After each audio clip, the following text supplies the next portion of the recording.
নমস্কার বন্ধুরা, শুভ সকাল। সকালবেলা তো ঘুম থেকে উঠলাম এদের উৎপাতেই।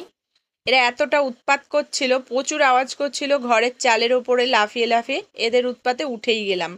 তারপর সকালবেলার ব্রেকফাস্টটা করে নিলাম, রাজমা আর রুটি খেলাম। দুপুরবেলার রান্নাবান্নার জোগাড় আবার শুরু করে দিয়েছি। দুপুরবেলা রান্না করতে করতে রান্নাঘরে আর থাকতে পারছিলাম না, এতটা গরম। বাইরে বারান্দায় এসে বসেছি একটু। প্রজাপতিটা উড়ে এসে আমার গায়ে বসলো, ও আর যাচ্ছেই না, গুটি গুটি পায়ে আমার হাতের ওপরে হাঁটছিল। তারপর আর কি করব, আমার সুড়সুড়ি লাগছিল, ওকে উড়িয়ে দিলাম। তারপর সন্ধ্যার আগে আগে একটু গিয়েছিলাম হাঁটতে। দেখো অন্ধকার হয়ে গেছে, ওই দূরের মাঠের ওই পারে দেখো লাইটও জ্বলে গেছে। আর আমি আসছিলাম আর কি একা একাই হেঁটে হেঁটে।